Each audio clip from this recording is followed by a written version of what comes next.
622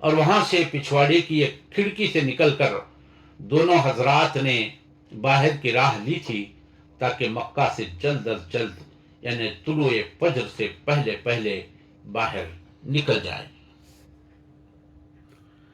چونکہ نبی کریم صلی اللہ علیہ وسلم کو معلوم تھا کہ قریش پوری جان فشانی سے آپ صلی اللہ علیہ وسلم کی تلاش میں لگ جائیں گے، اور جس راستے پر اول وہلہ میں نظر اٹھے گی وہ مدینہ کا کاروانی راستہ ہوگا جو شمال کے رخ پر جاتا ہے۔ اس لیے آپ صلی اللہ علیہ وسلم نے وہ راستہ اختیار کیا جو اس کے بالکل الٹ تھا، یعنی یمن جانے والا راستہ جو مکہ کے جنوب میں واقع ہے۔ آپ صلی اللہ علیہ وسلم نے اس راستے پر کوئی 5 میل کا فاصلہ طے کیا اور اس پہاڑ کے دامن میں پہنچے جو سور کے نام سے معروف ہے۔ یہ نہایت بلند پرپیچ اور مشکل چڑھائی والا پہاڑ ہے۔ یہاں پتھر بھی بکثرت ہیں جن سے رسول اللہ صلی اللہ علیہ وسلم کے دونوں پاؤں زخمی ہو گئے، اور کہا جاتا ہے کہ آپ صلی اللہ علیہ وسلم نے شان قدم چھپانے کے لیے پنجوں کے بل چل رہے تھے، اس لیے آپ صلی اللہ علیہ وسلم کے پاؤں زخمی ہو گئے۔ بہرحال وجہ جو بھی ہو، حضرت ابو بکر رضی اللہ تعالیٰ عنہ نے پہاڑ کے دامن میں پہنچ کر آپ صلی اللہ علیہ وسلم کو اٹھا لیا اور دوڑتے ہوئے پہاڑ کی چوٹی پر ایک غار کے پاس جا پہنچے جو تاریخ میں غار ثور کے نام سے معروف ہے۔ غار کے پاس پہنچ کر ابو بکر رضی اللہ تعالیٰ عنہ نے کہا، اللہ کے لیے ابھی آپ صلی اللہ علیہ وسلم اس میں داخل نہ ہوں، پہلے میں داخل ہو کر دیکھ لیتا ہوں، اگر اس میں کوئی چیز ہوئی تو آپ صلی اللہ علیہ وسلم کے بجائے مجھے اس سے سابقہ پیش آئے گا۔ چنانچہ حضرت ابو بکر رضی اللہ تعالیٰ عنہ اندر گئے اور غار کو صاف کیا۔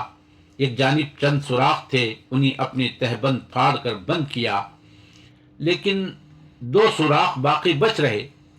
حضرت ابو بکر رضی اللہ تعالیٰ عنہ نے ان دونوں میں اپنے پاؤں ڈال دیے، پھر رسول اللہ صلی اللہ علیہ وسلم سے عرض کی کہ اندر تشریف لائیں۔ آپ صلی اللہ علیہ وسلم اندر تشریف لے گئے اور حضرت ابو بکر رضی اللہ تعالیٰ عنہ کی آغوش میں سر رکھ کر سو گئے۔ ادھر ابو بکر رضی اللہ تعالیٰ عنہ کے پاؤں میں کسی چیز نے ڈس لیا، مگر اس ڈر سے ہلے بھی نہیں کہ رسول اللہ صلی اللہ علیہ وسلم جاگ نہ جائیں، لیکن ان کے آنسو رسول اللہ صلی اللہ علیہ وسلم کے چہرے پر ٹپک گئے اور آپ صلی اللہ علیہ وسلم کی آنکھ کھل گئی۔ آپ صلی اللہ علیہ وسلم نے فرمایا، ابو بکر تمہیں کیا ہوا؟ عرض کی، اے اللہ کے رسول صلی اللہ علیہ وسلم، میرے ماں باپ آپ پر قربان ہو، مجھے کسی چیز نے ڈس لیا ہے۔ رسول اللہ صلی اللہ علیہ وسلم نے اس پر لعاب دہن لگا دیا اور تکلیف جاتی رہی۔ یہاں دونوں حضرات نے 3 راتیں یعنی جمعہ، سنیچر اور اتوار کی راتیں غار میں چھپ کر گزاری۔ اس دوران ابو بکر رضی اللہ تعالیٰ عنہ کے صاحبزادے عبداللہ بھی یہیں رات گزارتے تھے۔ حضرت عائشہ رضی اللہ تعالیٰ عنہا کا بیان ہے کہ وہ گہری سوجھ بوجھ کے مالک سکون فہم نوجوان تھے۔ سحر کی تاریکی میں ان دونوں حضرات کے پاس سے چلے جاتے اور مکے میں قریش کے ساتھ یوں صبح کرتے گویا انہوں نے یہی رات گزاری ہے۔ پھر آپ دونوں کے خلاف کی جانے والی سازش کی جو کوئی بات سنتے اسے اچھی طرح یاد کر لیتے، اور جب تاریکی گہری ہو جاتی تو اس کی خبر لے کر غار میں پہنچ جاتے۔ ادھر حضرت ابو بکر رضی اللہ تعالیٰ عنہ کے غلام عامر بن فہیرہ بکریاں چراتے رہتے، اور جب رات کا ایک حصہ گزر جاتا تو بکریاں لے کر ان کے پاس پہنچ جاتے۔ اس طرح دونوں حضرات رات کو آسودہ ہو کر دودھ پی لیتے، پھر صبح تڑکے ہی عامر بن فہیرہ بکریاں ہانک کر چل دیتے۔ تینوں رات انہوں نے یہی کیا۔ عامر بن فہیرہ حضرت عبداللہ بن ابی بکر رضی اللہ تعالیٰ عنہ کے مکے جانے کے بعد انہی کے نشان قدم پر بکریاں ہانکتے تھے تاکہ ان کے نشانات قدم مٹ جائیں۔ تو ادھر قریش کے ہاتھ سے جب نبی کریم صلی اللہ علیہ وسلم نکل چکے تھے تو ان کی ہڑبڑاہٹ اور ان کی بے چینی اور ان کی تگ و دو دیکھنے کا قابل تھی۔ ادھر قریش کا یہ حال تھا کہ جب منصوبہ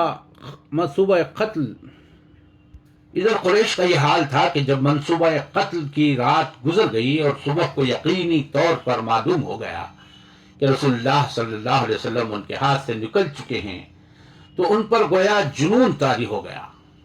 انہوں نے سب سے پہلے اپنا غصہ حضرت علی رضی اللہ تعالیٰ عنہ پر اتارا، آپ کو گھسیٹ کر خانہ کعبہ لے گئے اور ایک گھڑی زیر حراست رکھا کہ ممکن ہے ان دونوں کی خبر لگ جائے۔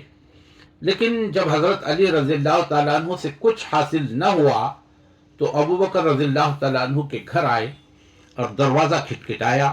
حضرت اسماء بنت ابی بکر رضی اللہ تعالیٰ عنہا برآمد ہوئی، ان سے پوچھا تمہارے ابا کہاں ہیں؟ انہوں نے کہا واللہ مجھے معلوم نہیں کہ میرے ابا کہاں ہیں۔ اس پر کمبخت قبیص ابو جہل نے ہاتھ اٹھا کر ان کے رخسار پر اس زور کا تھپڑ مارا کہ ان کے کان کی بالی گر گئی۔ اس کے بعد قریش نے ایک ہنگامی اجلاس کر کے طے کیا کہ ان دونوں کو گرفتار کرنے کے لیے تمام ممکنہ وسائل کام میں لائیں گے۔ چنانچہ مکے سے نکلنے والے تمام راستوں پر خواہ وہ کسی بھی سمت جا رہا ہو نہایت کڑا مسلح پہرا بٹھا دیا گیا۔ اسی طرح یہ اعلان بھی کیا گیا کہ جو کوئی رسول اللہ صلی اللہ علیہ وسلم اور ابو بکر رضی اللہ تعالیٰ عنہ کو یا ان میں سے کسی ایک کو زندہ یا مردہ حاضر کرے گا، اسے ہر ایک کے بدلے 100 اونٹوں کا گراں قدر انعام دیا جائے گا۔ اس اعلان کے نتیجے میں سوار اور پیادے اور نشانات قدم کے ماہر کھوجی نہایت سرگرمی سے تلاش میں لگ گئے اور پہاڑوں، وادیوں اور نشیب و فراز میں ہر طرف بکھر گئے، لیکن نتیجہ اور حاصل کچھ نہ رہا۔ تلاش کرنے والے غار کے دہانے تک بھی پہنچے، لیکن اللہ اپنے کام پر غالب ہے۔ چنانچہ صحیح بخاری میں حضرت انس رضی اللہ تعالیٰ عنہ سے مروی ہے کہ ابو بکر نے فرمایا رضی اللہ تعالیٰ عنہ، میں نبی کریم صلی اللہ علیہ وسلم کے ساتھ غار میں تھا، سر اٹھایا تو کیا دیکھتا ہوں کہ لوگوں کے پاؤں نظر آ رہے ہیں۔ میں نے کہا اے اللہ کے نبی صلی اللہ علیہ وسلم، اگر ان میں سے کوئی شخص محض اپنی نگاہیں نیچے کر دے تو ہم ہی دیکھ لے گا۔ آپ صلی اللہ علیہ وسلم نے فرمایا ابو بکر خاموش رہو، ہم دو ہیں جن کا تیسرا اللہ ہے۔ ایک روایت کے الفاظ یہ ہیں کہ ما ظنک یا ابا بکر باثنین اللہ ثالثہما، ابو بکر ایسے دو آدمیوں کے بارے میں تمہارا کیا خیال ہے جن کا تیسرا اللہ ہے؟ یہاں یہ نقطہ بھی یاد رکھنا چاہیے کہ ابو بکر رضی اللہ تعالیٰ عنہ کا یہ اضطراب اپنی جان کے خوف سے نہ تھا، بلکہ اس کا واحد سبب وہی تھا جو اس روایت میں بیان کیا گیا ہے کہ ابو بکر رضی اللہ تعالیٰ عنہ نے جب قیافہ شناسوں کو دیکھا تو رسول اللہ صلی اللہ علیہ وسلم پر آپ کا غم فزوں تر ہو گیا، اور آپ نے کہا اگر میں مارا گیا تو میں محض ایک آدمی ہوں، لیکن اگر آپ صلی اللہ علیہ وسلم قتل کر دیے گئے تو پوری امت ہی غارت ہو جائے گی۔ اور اسی موقع پر ان سے رسول اللہ صلی اللہ علیہ وسلم نے فرمایا تھا کہ غم نہ کرو، یقیناً اللہ ہمارے ساتھ ہے۔ حقیقت یہ ہے کہ ایک معجزہ تھا جس سے اللہ تعالیٰ نے اپنے نبی کریم صلی اللہ علیہ وسلم کو مشرف فرمایا۔ چنانچہ تلاش کرنے والے اس وقت واپس پلٹ گئے جب آپ صلی اللہ علیہ وسلم کے درمیان اور ان کے درمیان چند قدم سے زیادہ فاصلہ باقی نہیں رہ گیا تھا۔ اس کے بعد آئیے ہم راستے کے چند واقعات بھی سنتے جائیں گے اور آپ کو یہ واقعات ہمارے آنے والی اگلی ویڈیو میں ملیں گے۔ آپ سبھی سے گزارش ہے کہ اپنے کامنٹ باکس میں ضرور ہمیں اپنے مشوروں سے نوازیں اور مشورہ دیں کہ کیا ہماری یہ پیشکش آپ کو پسند آئی یا نہیں۔ جزاکم اللہ خیرا، والسلام علیکم ورحمۃ اللہ وبرکاتہ۔